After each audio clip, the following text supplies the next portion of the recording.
بسم اللہ الرحمن الرحیم۔ امام جعفر صادق علیہ السلام کا مدرسہ اپنے وقت کا سب سے بڑا علمی و فکری مرکز تھا۔ اس درسگاہ میں ہزاروں لوگ آ کر مختلف علوم حاصل کرتے تھے۔ یہاں نہ صرف دینی علوم کی تعلیم دی جاتی تھی بلکہ سائنس، فلسفہ، فلکیات، طب اور ریاضیات جیسے مضامین بھی پڑھائے جاتے تھے۔ امام جعفر صادق علیہ السلام کی شخصیت ایک ایسی جامع ہستی تھی جنہوں نے دین اور علم دونوں کو ایک ساتھ فروغ دیا۔ اسی لیے دنیا آج بھی انہیں اسلامی تاریخ کے سب سے بڑے معلمین میں شمار کرتی ہے۔ ناظرین، ان کے شاگردوں میں ایک نمایاں نام مفضل بن عمر کا ہے۔ ان کا شمار امام کے نہایت قریبی اور وفادار شاگردوں میں ہوتا تھا۔ وہ اکثر سائنسی اور کائناتی موضوعات پر سوال کرتے اور امام جعفر صادق علیہ السلام سے علم و حکمت کے موتی حاصل کرتے۔ ان کے سوالات صرف علم کی جستجو نہیں ہوتے بلکہ تلاش حقیقت اور معرفت الہی کی طرف رہنمائی کرتے تھے۔ ناظرین، آج کی ویڈیو میں ہم آپ کے سامنے امام جعفر صادق علیہ السلام اور ان کے شاگرد مفضل کے درمیان ہونے والا ایک مکالمہ پیش کریں گے۔ یہ مکالمہ ستاروں اور سیاروں کے موضوع پر ہے، جس میں مفضل نے سوال کیا اور امام نے نہایت حکمت کے ساتھ جواب دیا۔ یہ گفتگو نہ صرف فلکیات کا ایک دلچسپ باب ہے بلکہ یہ بھی واضح کرتی ہے کہ اہل بیت علیہ السلام کو اللہ نے کائنات کے وہ اسرار عطا فرمائے تھے جن تک انسانی عقل صدیوں بعد بھی پہنچنے سے قاصر ہے۔ مفضل نے امام سے سوال کیا، مولا، کیا یہ ممکن ہے کہ آپ آسمان پر موجود ستاروں کی تعداد بتا سکیں؟ امام نے فرمایا، اے مفضل، اللہ کے علاوہ کوئی بھی ستاروں کی تعداد نہیں جانتا۔ مفضل نے دوبارہ سوال کیا، مولا، کیا اندازہ بھی نہیں لگایا جا سکتا کہ ستارے کتنے ہیں؟ امام جعفر صادق علیہ السلام نے فرمایا، نہیں مفضل، اندازہ بھی نہیں لگایا جا سکتا۔ ستاروں کی کثرت انسانی عقل و فہم سے کہیں بڑھ کر ہے۔ مفضل نے پھر سوال کیا، مولا، آسمان کا سب سے روشن سیارہ کون سا ہے؟ امام نے جواب دیا، کیا تیرا مطلب وہ حقیقی روشنی ہے جو ستاروں کی ہے یا وہ روشنی جو ہم تک پہنچتی ہے؟ مفضل کچھ حیران ہوئے اور عرض کیا، مولا، میں سوال کا مطلب اچھی طرح نہیں سمجھا۔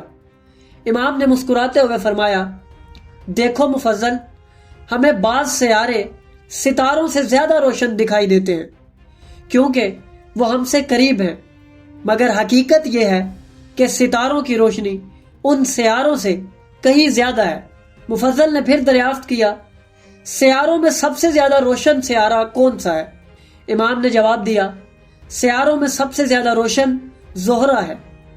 سال کے بعض مہینوں میں یہ اتنا روشن ہو جاتا ہے کہ لوگ اسے دوسرا چاند سمجھ لیتے ہیں، لیکن یاد رکھو، زہرہ اپنی روشنی خود نہیں رکھتا بلکہ سورج سے روشنی حاصل کرتا ہے، جیسے چاند بھی سورج سے روشنی لیتا ہے۔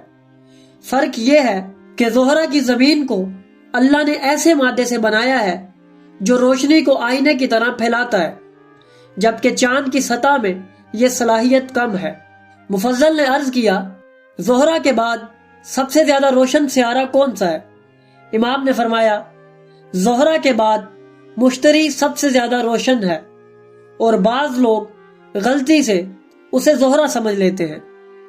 پھر مفضل نے سوال کیا، ستاروں میں سب سے زیادہ روشن ستارہ کون سا ہے؟ امام مسکرائے اور فرمایا، اے مفضل، ہمارے آباء و اجداد جو صحراؤں میں زندگی بسر کرتے تھے وہ ستاروں کو بخوبی پہچانتے تھے۔ وہ رات کے اندھیروں میں بیابانوں کا سفر ستاروں کی مدد سے کرتے تھے، لیکن آج چونکہ لوگ صحرائی زندگی نہیں گزارتے اس لیے ان کی شناخت کم ہو گئی ہے۔ جان لو کہ آسمان پر سب سے زیادہ روشن ستارہ شعرائے یمانی ہے۔ ہمارے آباء و اجداد کو معلوم تھا کہ یہ ستارہ کس موسم اور کس مقام سے طلوع ہوتا ہے۔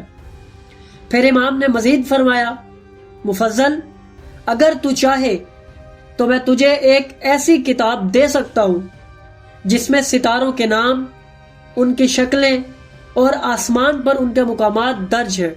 مفضل نے کہا، مولا مجھے وہ کتاب عنایت فرمائے۔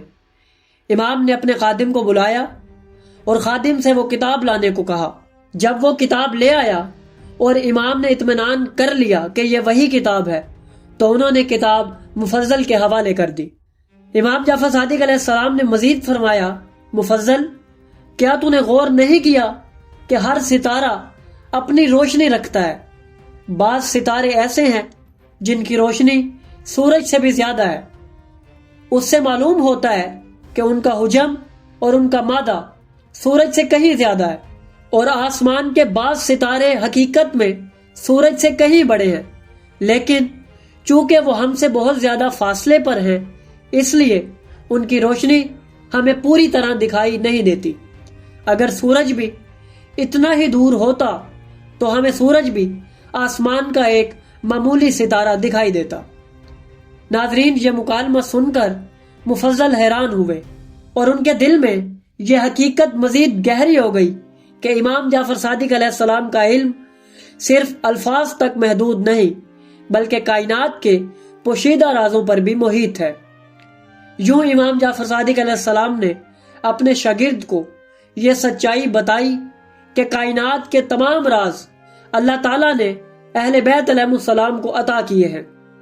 آج کی جدید سائنس نے جو حقائق صدیوں بعد دریافت کیے ہیں، امام نے اس وقت ہی اپنے شاگردوں کو سمجھا دیے تھے۔ یہ مکالمہ اس بات کا روشن ثبوت ہے کہ اہل بیت علیہ السلام کو اللہ نے وہ علم دیا تھا جو انسان کو نہ صرف کائنات کی حقیقت سمجھاتا ہے بلکہ خالق کائنات کی عظمت کا شعور بھی دیتا ہے۔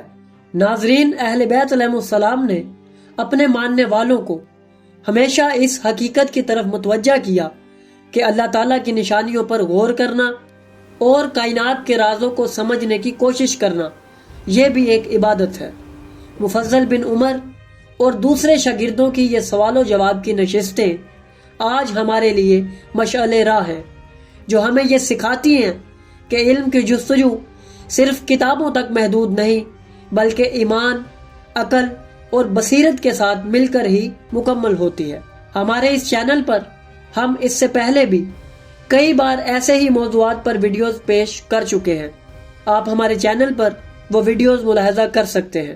ان ویڈیوز میں ہم نے کائنات کے اسرار، اہل بیت علیہ السلام کی علمی میراث، ان کے معجزات اور وہ حقائق بیان کیے ہیں جو آج کی جدید سائنس نے صدیوں بعد دریافت کیے۔ تو ناظرین، اگر آپ کو ہماری یہ کاوش پسند آئی تو ہماری ویڈیو کو لائک کریں، ہمارے چینل کو سبسکرائب کریں اور بیل آئیکن کو بھی دبا دیں تاکہ آپ کو ہماری آنے والی مزید ویڈیوز ملتی رہیں اور آپ علم سے مستفید ہوتے رہیں۔